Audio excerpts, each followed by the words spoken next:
만약에 20m 파고의 쓰나미가 만들어지면 그냥 홍수가 납니다. 어마어마하게 빠른 이 급류에 의해서 절대 인간의 힘으로는 견뎌낼 수가 없고 25년도 중반쯤에는 난카이 해곡이 굉장히 이슈가 됐었고 여기서 이제 규모 7.6짜리 지진이 발생을 했었습니다. 일어날 수 있는 가장 최악의 상황을 상정하라. 여러분 안녕하세요. 오늘은요 좀 뜻밖의 분을 모셨습니다. 지진 전문가님이신데요. 김기범 교수님 모셨습니다. 어서 오십시오. 네, 안녕하십니까? 네. 안녕하세요. 네. 경제 채널에 나오시는 게 좀 뜻밖이죠? 아, 네, 그렇긴 합니다. 그런데 뭐 제가 하고 있는 분야가 이제 지질학이라는 학문인데 네네. 저는 이게 굉장히 실용적 학문이라서 네. 좀 뭐 이렇게 이제 경제 분야나 이런 네. 분야하고 어떤 이런 이야기들을 같이 하는 것이 굉장히 좀 유의미하다고 생각을 합니다. 예, 그럼요. 요즘에 전쟁이 그렇게 경제에 큰 영향을 미치잖아요. 그렇습니다. 근데 뭐 지진 한번 났다 그러면 그건 뭐 비교도 안 될 정도로 더 큰 충격일 것 같아요. 네네네. 그래서 모시게 됐습니다. 감사합니다. 나와주셔서 감사합니다. 영광입니다. 제가 영광이죠. 예, 요즘에 일본의 지진 이야기들이 좀 많아요. 정말 지진이 자주 일어나고 있습니까? 일본은 그 지진이 자주 매우 빈번히 네. 매우 그리고 큰 지진이 일어날 수밖에 없도록 지구가 디자인해 놓은 환경입니다. 아, 어떤 측면에서 그럴 수밖에 없는 겁니까? 일본의 운명입니까? 운명입니다. 그 지구의 판이라고 들어보셨을 겁니다. 예. 예, 그 대륙 이동설 알프레드 베게너가 제안해서 정설로 고착화된 네. 지구 표면은 여러 개의 분리된 판으로 분리돼서 네. 떠다닌다라고 생각을 하고 있습니다. 마치 그럼 뗏목처럼. 이 판이 있고 이 판이 있고 네, 맞습니다. 이렇게 돼 있는데 일본이 거기 딱 붙어 있는 건가요? 어떤 곳은 판이 갈라져서 분리가 되고 네. 어떤 곳은 판이 충돌해서 하나의 판이 다른 판 아래로 소멸을 합니다. 네. 그 충돌을 하게 되면 네. 뭐 하나는 길을 터줘야 됩니다. 아래로 네. 위로 이런 관계가 형성이 되는데 네. 이런 곳을 충돌대라고 부릅니다. 지질학적으로. 예. 이게 이제 일본 주변의 모습을 보여주고 그냥 구글 네. 어스에다가 제가 표시를 해놓은 겁니다. 아, 그렇군요. 그 보면은 여기 태평양이 있고 필리핀 해가 있습니다. 네네. 동해가 있고 오호츠크 해가 있습니다. 예. 태평양 판 아래 요 왼쪽에 보면은 굉장히 새까맣게 칠해져 있는 이 지도상에서도 보이는 이 선이 있는데 짙은 선이 있네요. 네, 이것이 뭐냐면 태평양 판이 네. 일본 판 아래로 밀려 들어가는 곳 충돌해서 이걸 해구라고 부릅니다. 아래로 쭉 내려가다 보면은 이즈보닌 마리아나 해구 하면 이제 우리 잘 알 겁니다. 네. 챌린저 딥이라고 지구상에서 가장 깊은 바다가 있는 곳. 이 밀려 들어가다 보니까 가장 깊어지는 그런 곳으로 볼 수 있습니다. 그럼 몇 미터나 돼요? 뭐 거의 1000m 정도 되니까요. 1만 미터요? 예, 깊은 곳은 그렇게까지 되니까요. 지금 보면은 그 일본 주변에는 태평양이 일본 아래로 섭입하는 네. 일본 해구라는 게 존재를 하고 네. 남쪽에서는 필리핀 해 판이 그 서남 혼슈와 시코쿠 큐슈 지역으로 섭입하는 난카이 해곡이라는 게 존재를 하고 있고요. 아, 그걸 섭입이라고 하는 건가요? 네, 하나의 판이 다른 판 아래로 들어가는 현상을 섭입이라고 합니다. 섭입. 아, 그렇군요. 네. 그리고 일본의 서쪽 부분에는 다시 동해 지각이 일본 아래로 섭입을 하고 있습니다. 이 섭입대는 아주 최근에 발견되고 개념화됐기 때문에 여기 따로 이름이 지어져 있지는 않습니다. 아, 그러면 서쪽에도 뭐 판이 붙어 있다는 이야기네요. 일본에는. 과거에는 일본의 동북 일본 그러니까 홋카이도 동북 혼슈를 이 유라시아 안에 포함된 판으로 생각을 했었는데 네. 이게 이제 2000년대에 들면서 여기 동해 동부를 기준으로 일본 혼슈와 홋카이도 네. 그리고 동해가 서로 다른 지각에 속한다. 이렇게 이제 정설로 받아들여집니다. 와. 이런 환경이다 보니까 일본은 열도 주변에 일본 해구 그리고 난카이 해곡 동해와 일본 사이에 다시 섭입돼 그리고 이제 또 연장을 하자면은 여기 쿠릴 열도가 쭉 이어져서 캄차카까지 이어지는데 네. 여기는 또 다른 이름으로 부릅니다. 쿠릴 해구. 일본 사람들은 또 이걸 치시마 해구라고 부릅니다. 네네. 1000개의 섬으로 이루어진 곳이라고 해서 그래서 해구만 하더라도 하나 둘 셋 넷 뭐 여기 오키나와까지 가는 해구는 또 육규 해구라고 불러서 하나 둘 셋 넷 5개 그리고 동해하고 6개 저 지각판들이 그러면 계속 움직이고 있는 겁니까? 계속 움직입니다. 결국 지구상에서 발생할 수 있는 가장 큰 지진들은 네. 이 판과 판이 충돌하는 곳에서 일어납니다. 뭐 네팔이라든지 스촨이라든지 이런 곳에서 지진이 났던 그런 네. 것들 기억하실 겁니다. 그런 것들이 다 뭔가가 충돌하고 있는 곳인데 일본은 이런 지구상에서 가장 큰 지진이 발생할 수 있는 것들로 어떤 구조들로 둘러싸여져 있는 곳이라고 예. 보시면 되겠습니다. 근데 그렇게 계속 지각판들이 움직이면 땅이 움직인다는 이야기인데 말하자면 맞습니다. 그럼 그 위에 그 고층 빌딩들은 어떻게 짓고 있는 겁니까? 저 사람들은? 이렇습니다. 태평양판이 네. 일본을 향해서 움직이는 속도가 매년 8cm 정도가 됩니다. 8cm요. 근데 이걸 갖다가 뭐 매일 뭐 0. 몇 미리씩 이렇게 움직이는 게 아닙니다. 이게 지구의 표면 특히 지각은 네. 탄성을 가지고 있습니다. 예. 예, 그래서 뭔가 다른 판이 이 판을 밀기 시작을 하면 네. 이게 뭐 우리가 기름 발라놓은 것처럼 스물스물 이렇게 미끄럽게 들어가는 게 아니라 아하. 버팁니다. 오. 활처럼 휘면서 버티다가 이 버틸 수 있는 한계점을 돌파했을 때 미끄러지면서 원래대로 복구가 됩니다. 팡 튄다는 소리네요. 네, 맞습니다. 그때 큰 지진이 발생할 수가 있습니다. 그러니까 일본에서 동일본 대지진도 마찬가지였습니다. 예. 태평양판이 일본 아래로 들어가면서 거기 이제 그 위에 있던 지각을 이렇게 휘게 만들었고 그게 2011년이죠. 2011년도에 발생했던 네네. 동일본 대진 9점대 지진이었습니다. 예. 그런 일들이 일어나는데 지금 동일본 쪽에서는 이 주기를 약 400여 년으로 보고 있습니다. 어허. 그리고 난카이 해곡에서는 네. 100에서 200년, 그러니까 약 400년 정도 되면은 예. 왕조 하나가 생겼다가 멸망하고 이럴 수 있는 인문학적인 그렇네요. 시간입니다. 역사적인 시간에 해당합니다. 네. 그러니까 그것을 사람이 뭔가 할아버지 할머니한테 이야기를 들어서 뭔가 기억으로 뭔가 우리가 이런 걸 겪었었지 대비하자가 되지 않습니다. 네. 그리고 현대적인 어떤 지질학이 발달하기 전에만 하더라도 이 현상을 어떤 신이 노했거나 그랬겠네요. 예, 그런 식으로 치부를 했기 때문에 이런 일들이 이제 계속 주기적으로 발생할 수 있다라는 생각들을 못했고 그래서 뭐 도읍이 그런 거를 고려치 않고 정해지기도 하고 그렇게 발달해 온 것이 또 인간의 문명이기 때문에 네. 뭐 그건 어쩔 수 없이 그냥 같이 살아가는 상태가 되어 있는 것이라고 볼 수 있겠습니다. 네. 그럼 일본의 고층 빌딩들은 특별한 구조를 가지고 있습니까? 그 지진을 견딜 수 있는? 네, 일본의 고층 빌딩들은 워낙 일본에서 큰 지진들을 많이 겪었기 때문에 그에 대비한 내진 설계들이 많이 되어 있습니다. 기본적으로 내진 설계라는 게 네. 땅이 이렇게 지진이 오게 되면 떨리게 되지 않습니까? 예, 예. 그것과 건물이 같이 움직이게 되면 아하. 건물이 이제 그 진동 때문에 부러지겠죠. 예, 예. 닭 보면은 닭을 이렇게 네. 잡고 이렇게 막 움직이면 닭 목은 항상 고정돼 있잖아요. 네, 네. 목이랑 몸이랑 따로 놀잖아요. 네, 네. 그 내진 설계의 기본은 땅의 흔들림과 건물이 별도로 움직이게 네, 네. 예, 그렇게 하는 데 있습니다. 그렇군요. 예, 그런 식의 내진 설계가 잘 되어 있기 때문에 어느 정도 이상의 지진 규모의 지진이 오지 않는 이상은 그리고 특히나 뭐 수도 직하 지진 뭐 이런 말 들어보셨을 겁니다. 그게 뭐예요? 직하 지진이라는 걸 바로 밑에 있어 지진이 난다는 소리인가요? 동일본 대지진 때 네. 규모 9의 지진이 났었습니다. 네. 이 지진이 그 규모가 매그니튜드가 1이 올라갈 때마다 네. 거기서 발생하는 에너지가 약 32배, 33배씩 증가를 해서 와. 2단계가 올라가면 에너지 양이 1000배가 됩니다. 1000배가 되고. 우리나라에서 지금 2016년도에 발생했던 경주 지진 같은 경우에는 규모 5.8이었습니다. 네. 6이 채 되지 않는데 그때 굉장히 피해가 있었지 않습니까? 네, 네, 네. 근데 이제 만약에 경주 지진 6이라고 했을 때 동일본 대지진의 규모를 경주 지진으로 생각해 봤을 때 7, 8, 9니까요. 33에 3승이 되네요. 맞습니다. 그러니까 뭐 33,000 정도 와. 된다고 볼 수가 있겠죠. 어마어마. 에너지 양이 그 정도가 되는 거죠. 근데 이제 그렇게 9짜리 지진이 나더라도 당시에 2011년도에 발생했던 동일본 대지진은 네. 일본 본토로부터 꽤 떨어져 있는 지금 여기 지도상에 보시는 일본 해구라는 곳에서 발생을 했거든요. 네. 얼마나 떨어져 있었어요? 여기- 지진 진앙이?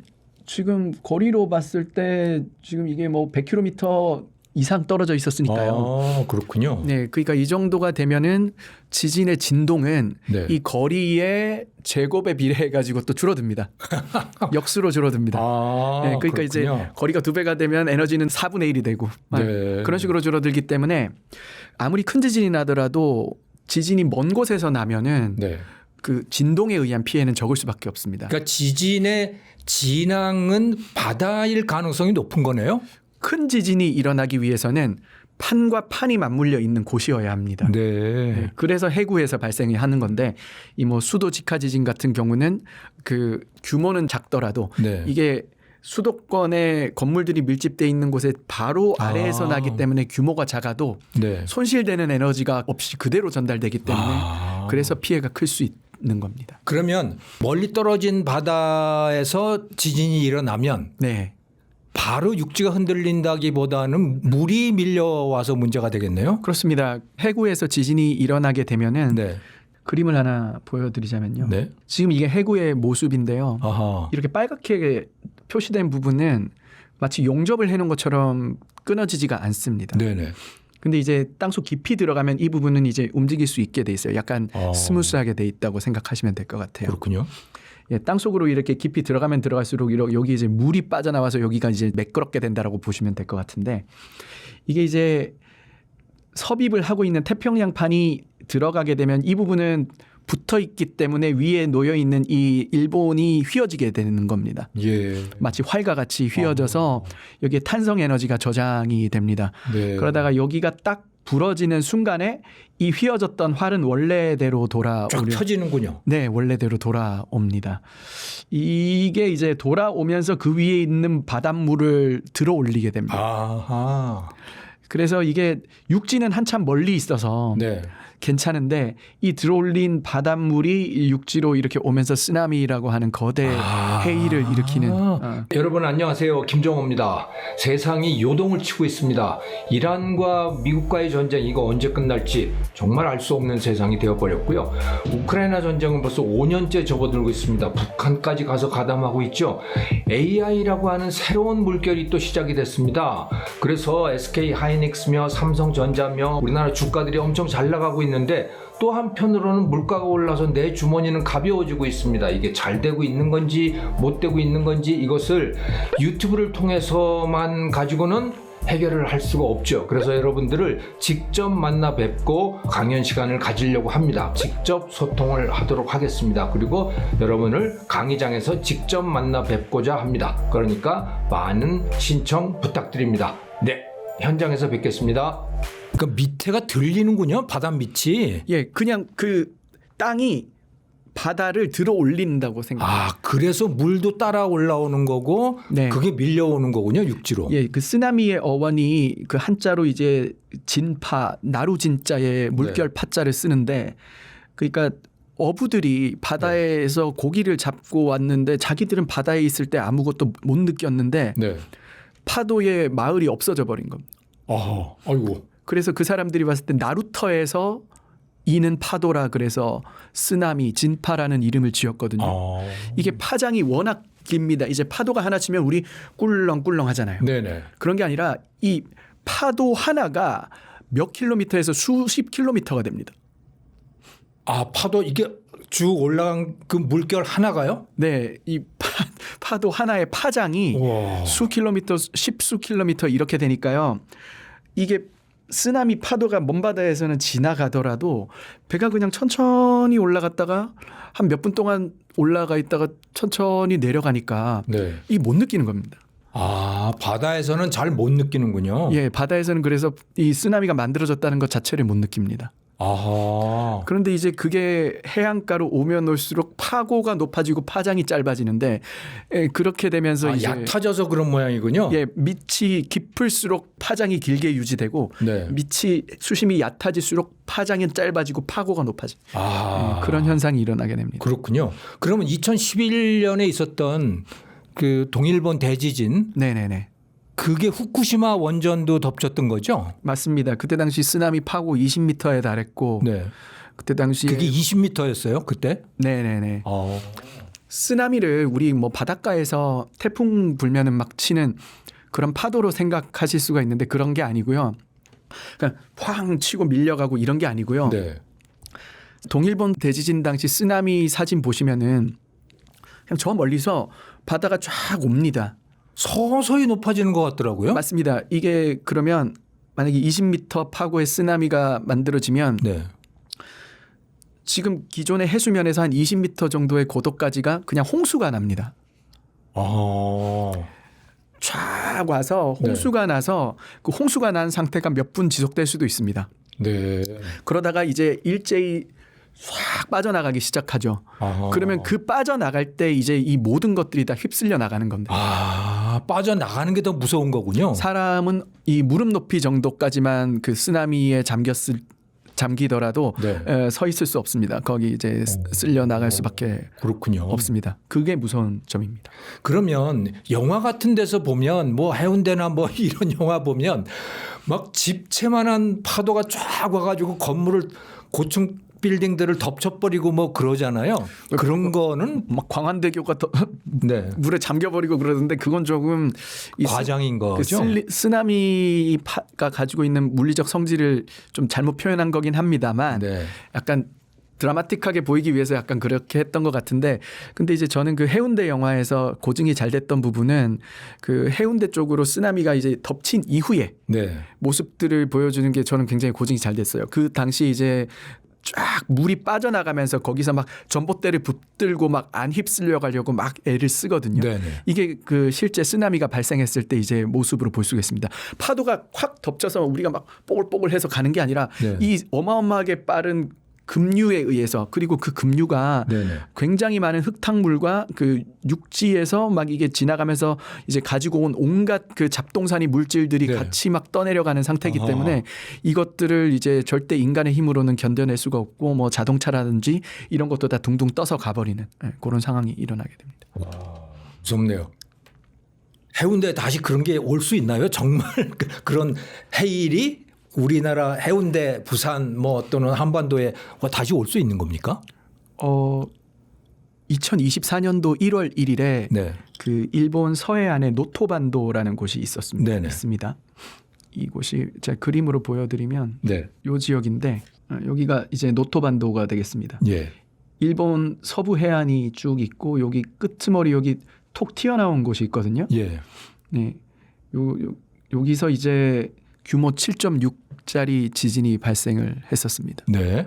네, 이런 7.6짜리 지진이 발생을 했고 이때 당시에 쓰나미가 동해를 건너서 우리 묵호항에서도 1m 이상이 관측이 됐었습니다. 묵호요? 저 묵호에서 자랐는데. 아, 그러시면 네. 그런 일들이 발생한 오. 적이 있었습니다. 아, 우리나라도 충분히 올 수 있다는 얘기네요. 올 수 있고요. 네. 그 사실 뭐 나중에 좀 할 이야기이기도 한데 네. 지금 일본 쪽 이쪽은 네. 여기 빨간색으로 표시해 놓은 게 이제 그 10년에 한 번꼴로 발생하고 있는 일본 서해안에서 발생하는 7.5 정도의 지진이 10년에 한 번씩이요. 네, 그 이상의 지진이 발생하고 있습니다. 마지막 지진이 24년도 1월 1일에 노토반도에서 발생했고요. 이때 500여 명이 사망했습니다. 어휴. 그 500여 명 사망하고 이 노토반도 지진이 나고 나서 땅이 한 4m 정도 융기가 돼서요. 들어 올려져 가지고 항구였던 곳에 배가 정박되어 있는데 이제 지금 땅 위에 배가 놓여 있고 어휴, 한국 없어졌겠네요, 그럼. 네, 해안선이 200m 바다 쪽으로 가버렸습니다. 우와. 그러니까 땅이 늘어난 거죠. 지금 뭐 이런 것들이 우리나라 조선왕조실록에 보면은 17세기 정도에 그러니까 뭐 400년 전이요? 1643년과 1681년 정확히 그때 이제 1643년에는 울산 대지진이라고 하는 현상이 있었고 네. 그 1681년에는 양양 대지진 강원도 양양입니다. 네네. 그때 당시에 조선왕조실록 기록을 보면은 쓰나미가 묘사가 되어 있습니다.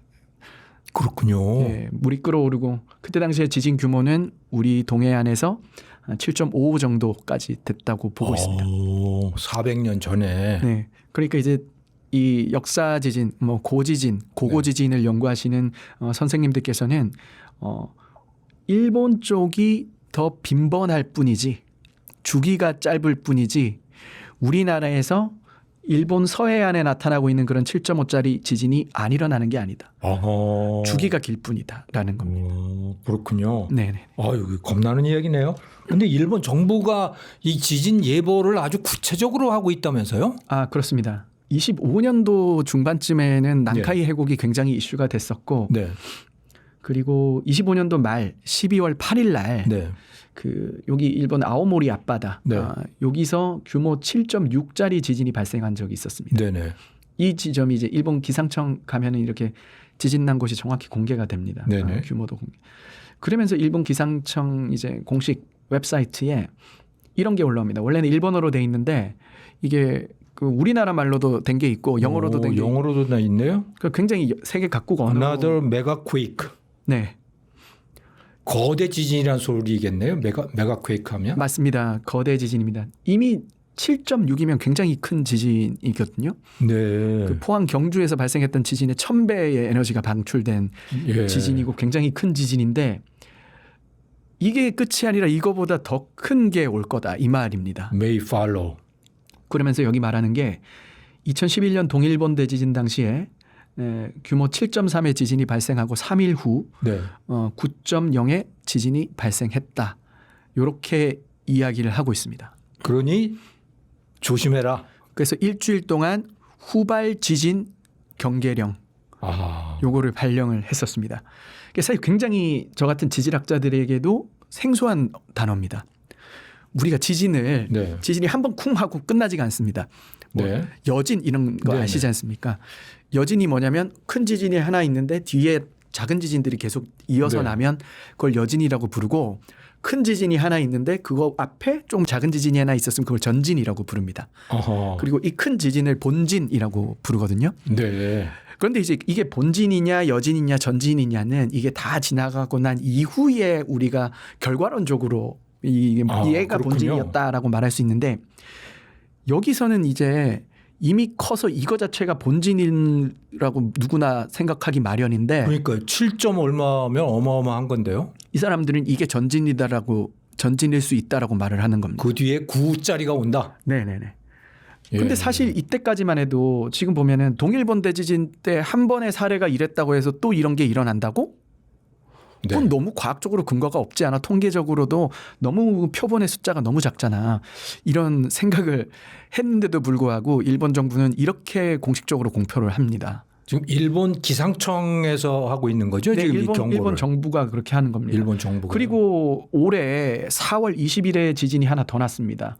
같은 이 지역이고 빨간색으로 표시해놓고 일본에서는 이걸 지진 상정역이라고 해서 진원 상정역이라고 해서 지진이 발생할 수 있는 지역이라고 하는데 그 안에서 또 나고 올해 4월에 나고 나서 산리쿠 지진이라고 하고 나서 또 이제 또 후발 지진 경계라고 또 발령합니다. 그리고 여기서는 또 하나가 더 추가돼서 1963년도 여기 이트루프 섬이라고 있는데 홋카이도 옆에 네. 여기서는 7.0이 일어나고 18시간 후에 8.5 발생했다. 예. 동일본 대지진 때 7.3 이후에 9.0 발생했다. 이렇게 네. 말을 합니다. 그래서 이제 이거를 어느 정도 일본 정부에서는 공식화 시켜가지고 대비를 시키고 있거든요. 근데 이제 여기서 끝나는 게 아니고 그래서 일본 내각부 홈페이지입니다. 내각부 홈페이지고 네. 방재 정보 관련된 사이트입니다. 네, 그냥 클릭 몇 번으로 바로 들어갈 수 있는 예. 그런 곳에 이제 들어가 보면은 홋카이도 산리쿠 오키 후발 지진 주의 정보에 대해서 이거 딱 클릭하면은 이제 내용들이 쫙 뜹니다. 한글로 돼 있네요. 요거는 이제 구글 그 번역기로 구글 그냥 번역기로 예, 바꾸신 좀 거군요. 돌려본 겁니다. 그래서 대충 알아볼 수가 있어가지고 네. 해왔는데 이 지진이 뭔지에 대해서 과학적 근거도 설명을 하고 있고 이로 인해서 만들어지는 쓰나미의 규모를 어떻게 자기들이 추산을 하고 있는지 논리에 대해서 설명하고 있고 피해 사망자 얼마 뭐 건물 붕괴 얼마 이런 거 다 나와 있고 대책은 어떻게 수립하고 있는 아주 정말로 그 디테일하게 설명을 하고 있습니다. 그러니까 이게 그냥 소문이나 유언비어가 아니고 아주 구체적 정보에 의해서 맞습니다. 지금 머지않아 올 수 있다. 지진이. 지금 이 대책 그리고 지금 후발 지진 주의보를 경계하기 위해서 한 15회 이상의 그 전문가 회의를 소집을 해서 2023년도부터 계속 회의를 해가지고 만든 대책이고요. 그리고 이 각 회의의 일시, 장소, 참여한 인사들 그리고 그 사람들이 했던 발언들을 다 공개합니다. 아유, 이거 어떻게? 다 공개하고 있습니다. 그런 식으로 해가지고 지금 보면 제 9회 워킹그룹, 10회 워킹그룹 해가지고 여기 내용들 예. 다 공개가 되어 있고요. 여기서는 이렇게 말합니다. 헤이세이 23년 2011년 동일본 대지진 도호쿠 대지진 교훈을 네. 근거로 중앙 방재 회의를 하나 만들었는데 그 방재 회의 이름은 도호쿠 지방 태평양 해안 지진을 교훈으로 하는 지진 쓰나미 대책에 관한 전문 조사회 요런 것이 조직이 됐고요. 여기서는 이렇게 제언을 합니다. 모든 가능성을 고려한 최대 클래스의 거대 지진 쓰나미를 앞으로 검토해 나가라. 어휴. 그러니까 방침이 이렇다는 겁니다. 야, 무섭네요, 이거. 예, 그렇게 해서 이 사람들이 지금 이야기하고 있는 것은 예를 들어 가지고 국민들이 이런 식으로 큰 지진이 일어날 수 있다라고 하면 겁먹을 것이다. 어떤 공포감에 사로잡힐 것이다. 이런 것을 먼저 고려하는 것이 아니고요. 일어날 수 있는 가장 최악의 상황을 상정하라. 네. 자, 오늘 여기서 마치고요.